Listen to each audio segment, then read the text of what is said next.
여러분 안녕하십니까? 산림기술사 공부 모임입니다.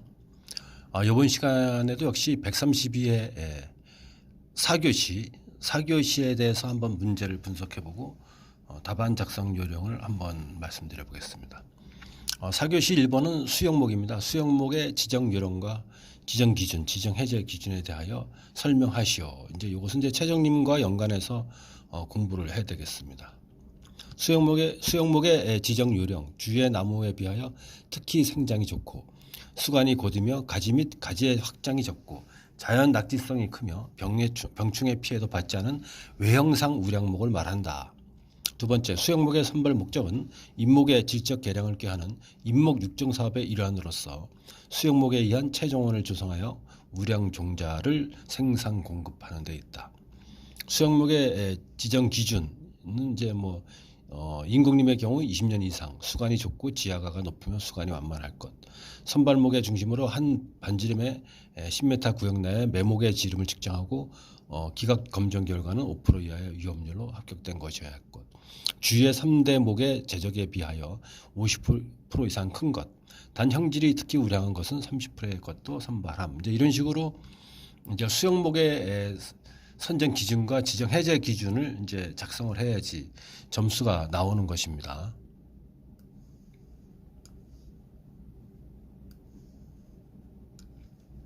자, 사교시 2번 정성간벌, 정량간벌, 도태간벌, 기계적간벌. 여기서 이제 사람들이 답을 쓸 때 정성간벌, 정량간벌의 기준을 모르겠어요. 또 정성간벌의 명확한 뜻을 몰라서 못 썼어 이런 분들이 많고요.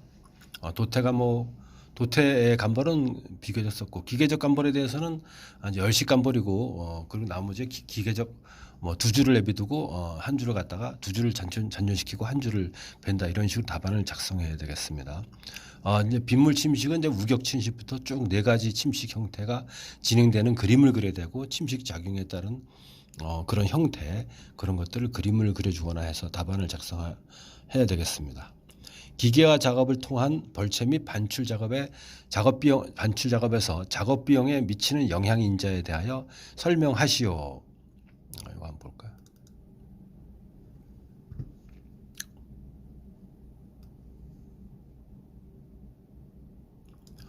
이제 기계화 작업에서 벌채 및 반출 작업 비용에 미치는 영향, 이제 이런 것들은 산림조합 중앙회 그리고 대학교 교수들 이런 분들이 논문 같은 거 이런 것을 갖다가 발표한 것들이 많죠. 또 국립산림과학원에서 또 생산기술연구소 이런 데서 또 쓴 책들이 많이 있습니다. 이런 것들은 이제 공부를 크게 했다가 이렇게 시험에 이제 나올 때는 답안을 갖다가 써 내가야 되겠죠.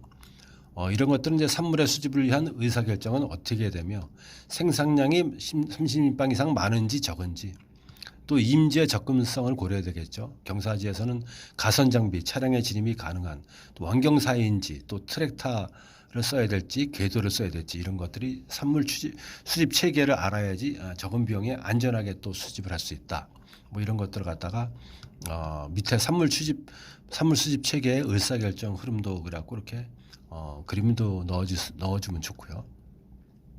기계화 작업을 통한 벌채 및 반출 작업에서 작업 비용에 미치는 영향 그래갖고 이렇게 1. 지형과 경사도 2. 기상 조건 3. 산림관리 임도 시설이 있느냐 없느냐 이런 것들을 기술하면 점수를 받겠습니다.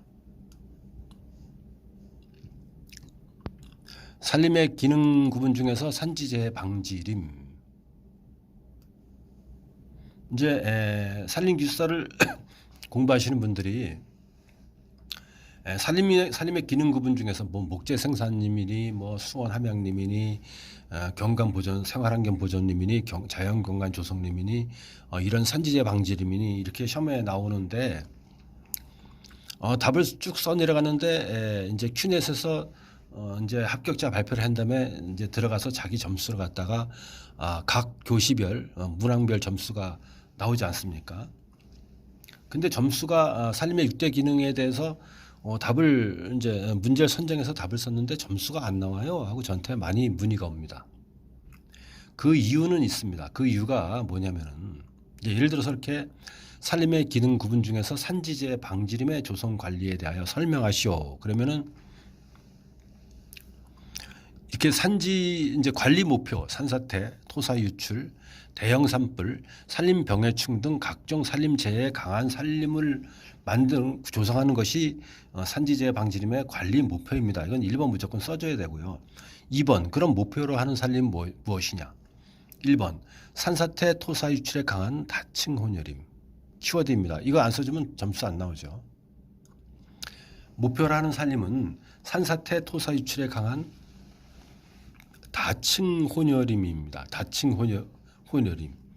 1층, 2층, 3층 밑에 초본류부터 관복류까지 또 아교목까지 또 교목 단계까지 이렇게 있고 층이 여러 층이 있고 그리고 침엽수, 전나무, 낙엽송, 뭐 또 소나무 뭐 이런 것들, 구상나무 이런 것과 활엽스림, 뭐 물항철나무라든가 느티나무라든가 황벽나무라든가 굴피나무라든가 이런 것들이 같이 섞여 있어야지 산사태 토사 유출에 강한 다층 혼혈임이 된다 이겁니다. 두 번째, 대형 산불을 방지하기 위해 내화수림대가 포함된 혼혈임. 키워드입니다. 이거 안 쓰면 답 안 나오죠. 점수 안 나오죠. 자, 대형 산불 방지를 위해 내화수림대가 포함된 혼혈임이라는 키워드를 써줘야 점수가 납니다. 위에는 산사태고 밑에는 산불이죠. 세 번째는 병해충입니다. 병해충에 강하고 생태적으로 건강한 다층 혼혈임. 이 세 가지를 반드시 목표로 하는 산림을 써줘야지 점수가 나오죠. 그리고는 관리 대상입니다. 관리 대상. 사방사업법에 의한 사방지, 산림법에 의한 토사방비 보아림, 과밀인분으로서 산사태가 우려되는 지역의 침엽수 단수님, 과밀인분으로서 산사태가 우려되는 지역의 침엽수 단수님, 산림병해충의 피해가 우려되는 단수님 이런 것도 다 써줘야 되죠. 그리고 사방지, 토사방비 보아님에는 조림은 오리나무, 아카시아나무, 쌀이나무, 지수고정심은 어떻게 해야 되고 나무의 뿌리에 다층 구조를 이루고 소나무 등의 심근성과 그리고 청근성 수정을 혼합되도록 심어야 되며 헥타당 5,000번 기준으로 입지 요건에 따라 해야 되며 숯가꾸기는 산림의 사방 기능을 제고하기 위해서 뿌리의 발달과 하층 식생의 생류 촉진을 위한 3년급 이상의 산림에 대해서 속가보기를 해야 되고 심여수림은 속가보기를 통해 다층 혼혈임을 해야 되고 여섯 번째, 산사태가 우려되는 과밀 침엽수림에 대한 대상지는 어떤 데며 조림은 어떻게 하며 숯가꾸는 어떻게 하며 일곱 번째, 대형 산불의 발생이 우려되는 지역의 침엽수 단수님 대상지는 또 어떻게 되며 조림은 어떻게 되며 숯가꾸는 어떻게 되며 여덟 번째, 산림병해충의 피해가 우려되는 단수님에는 대상지가 어떻게 되며 조림은 어떻게 되며 숯가꾸기 어떻게 되며 이렇게 다 써줘야 됩니다. 이런 것을 써주지 않고 앞에 목표로 하는 산림이라든가 관리 목표라든가 이런 것만 몇 자 써주고 그저 한 장 반 써준 다음에 25점 만점에 저는 13점뿐이 안 나왔어요. 그러면 그건 말이 안 되죠. 제가 이렇게 작성한 것처럼 한 4장 정도 4페이지, 3.5페이지 정도를 꽉 차게 산사태 지형에 대한 숯가꾸기, 대형 산불지에 대한 숯가꾸기, 내화수림대 조성 방법, 병해충 피해지에 대한 생태적 숯가꾸기, 조림, 대상지는 어떤데 이걸 갖다가 3장 정도 써야지 점수가 나온다 이겁니다. 우리가 이제 시험 답안지를 받아보고 이건 내가 아는 거야, 이건 내가 만졌던 거야, 이건 내가 공부한 거네, 그렇게 생각하지 말고 내가 과연 이 문제에 대해서 답을 쓸 때는 키워드를 과연 얼마나 쓸 수 있을까, 이건 2.5장 내지 3장을 쓸 수 있을까, 이거를 이렇게 한 3분간 정도 망설이다가 문제를 6문제 중에서 4문제 선택해야지 내가 이건 문제 보니까 아는 거야 하고 대들어서 썼다가는 한 장 쓰기도 힘든 경우가 많이 있습니다. 4교시에서는 이제 문제 선정 요령과 그리고 어떻게 하면 점수가 많이 나오는지에 대해서 한번 말씀을 드려봤습니다. 감사합니다.